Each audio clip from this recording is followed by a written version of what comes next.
Bom dia. Então, nesse vídeo a gente vai falar sobre os rios, tá? E a importância deles e a formação e como é que eles são formados. A gente também vai estar aprendendo nesse vídeo todos os nomes, todas as partes que um rio são formados. Por que que os rios são mais volumosos, outros bem menos?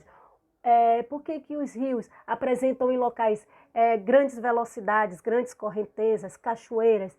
Tudo isso a gente vai estar vendo nesse vídeo. Então, a gente sabe que os rios, tá? Eles são cursos naturais da água que vão se deslocando no local, tá? Isso vai de acordo com a formação do relevo. Então, suas águas sempre irão percorrer de um ponto mais alto em direção ao ponto mais baixo do relevo, tá? Então, gente, os rios, eles vão apresentar as mais diversas características de acordo com as formas que o relevo vai apresentar para ele. Então, as águas vão percorrer em variadas formas de relevo. Nessas formas de relevo, tá, que apresentam grandes elevações e desníveis bastante acentuados, tá, uma parte é mais alta do que a outra, as águas desse rio, quando percorrem nesse tipo de relevo, tá, elas vão se deslocar, vão percorrer muito mais rápido e com muito mais força. Por isso que nesses locais, ó, como mostra a imagem de vocês, nessa daí, nesse local é muito comum encontrar a formação de cachoeiras ou corredeiras, por causa dessa elevação, né, da forma do relevo, e apresenta pequenos desníveis. Em outros locais você vai encontrar desníveis bastante acentuados, por isso que tem a correnteza muito maior e o curso do rio, né, da água desses rios, percorre nesse local com muito mais rapidez, com muito mais força, tá? Então, esse tipo de forma de relevo com acentuações e elevações provoca esse tipo de características dos rios nas paisagens, tá? Outro tipo de forma de relevo, quando você encontra um relevo em locais planos, tá? Um rio, como está mostrando aí nessa imagem, ó, ele apresenta um quê? Uma velocidade bem mais lenta em relação à primeira imagem. Então, as águas dos rios que percorrem nessas formas de relevo plano, tá? A velocidade dele e o percurso dele é muito mais lenta, tá? Então, esses rios, né, apresentam essas curvas, né, essas características, essas curvas sinuosas. O que é sinuoso, gente? São curvas mais acentuadas, tá?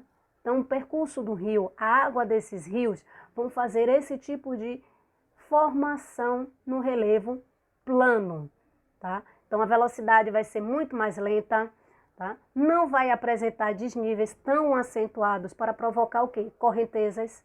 Então, ó, aí a velocidade do rio é praticamente parada. Apresenta pequenos níveis onde a água possa apresentar, né, uma movimentação para poder fazer o seu percurso. Outra característica dos rios, né, na formação dos rios, é que os rios são diferentes de um e do outro, tá? O que é que difere nisso? Volume, gente. Então, alguns rios vão apresentar grande quantidade de água e outros não, tá? Então, isso são pequenas características, tá, dos rios. Outra característica que a gente vai poder estar vendo são o quê? Os nomes, tá, das partes do rio. Então, aí no livro de vocês, ó, vocês vão encontrar uma imagem, tá, das partes dos rios.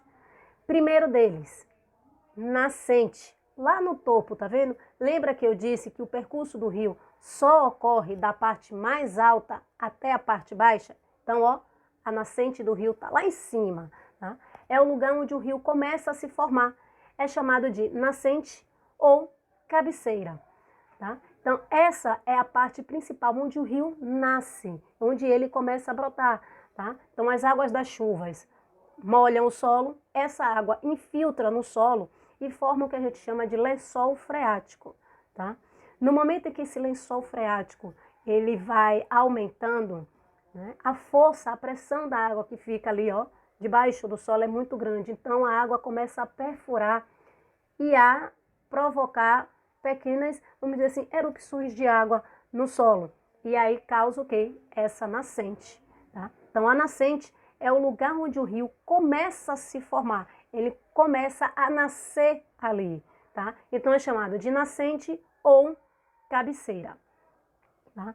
Outra parte do rio é chamado de leito, tá? É o corpo do rio, tá? É onde o rio vai passar pelas suas águas, é onde vai ocorrer todo o movimento, tá, do rio. Então é o corpo da água, é essa extensão, ó, da água.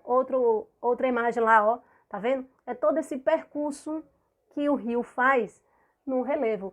Isso, gente, é chamado de leito, aonde a água dos rios vão fluir nesse relevo, tá? Podem ser mais lentos, podem ser mais rápidos, podem apresentar corredeiras, podem apresentar cachoeira, ou apenas, né, um grande percurso sinuoso desses rios. Outra parte do rio aí, ó, gente, é chamado de margem. Tá vendo a setinha ali? Gente, a margem é a porção da terra que fica imediatamente em cada um dos lados, tá? Então, ela vai apresentar nesse local de margem, ó, na beira do rio, o que a gente já viu antes, que são as matas ciliares, que vão servir de proteção para esse percurso da água. Porque se não tiver essas matas ciliares nas margens do rio, o que vai acontecer? Lá no vídeo, né, no começo da unidade que a gente viu, sem essas matas ciliares para proteger e segurar essa terra na borda do rio, na margem do rio, essa terra vai correr e vai ocasionar o quê? O assoreamento. Ou seja, a terra vai cobrir o rio e esse rio vai acabar secando. Então, as matas ciliares, gente, elas ficam, ó, na margem do rio, protegendo o quê? A grande quantidade de terra que separa os dois lados e o rio passa no meio, tá bom? Então, isso é chamado de margem, onde ficam as matas ciliares. Tá? Então, gente, a outra característica, outra parte do rio é chamado de foz. Ah, o que é isso? Gente, foz é onde o rio despeja toda a sua água, já é o final do rio. Então, todo o rio, tá, despeja a sua água nos oceanos ou em outros rios, como esses rios que a gente chama de rios afluentes ou subafluentes, tá? A gente vai chegar lá. Então, gente, a foz, você tá vendo aí, ó, com a setinha, ele vai despejar toda a água do rio, vai ser despejada toda na água do oceano, tá? Então, é chamado de foz ou desembocadura, tá? Pode ter esses dois nomes e você pode achar isso em outros livros. Foz ou desembocadura.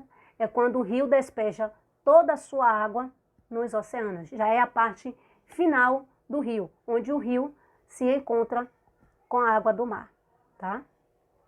Outra característica, outra parte chamada do rio, é chamado de afluente, tá? Gente, afluente é todo rio que despeja as suas águas, tá? Em pequenos canais.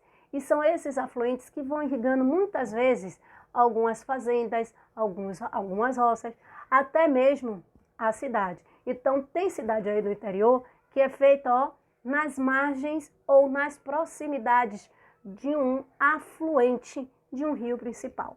Então, nós temos a ideia aqui, ó, do Rio São Francisco. Ele é todo aquele rio principal, tá? Mas algumas cidades, tá, construídas próximo ao Rio São Francisco e próximo nesses rios afluentes.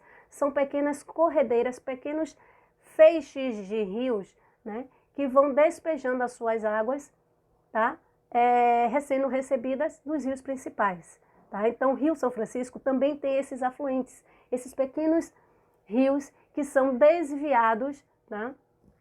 E podem dar uma grande extensão do rio principal. Tá?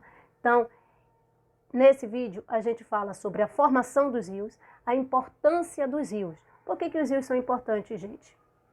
Tá? Esses rios são importantes para todas as pessoas poderem navegar e tirar o seu sustento dali. E a natureza também, né, agradece muito por causa desses rios. Então, a importância dos rios a gente vai ver no próximo vídeo. Por enquanto, só a formação, né, desses rios na paisagem. E outra, você tem aí, ó, duas atividades do módulo de vocês, da página 301, tá, e a 304. ok? Bons estudos e boa aula!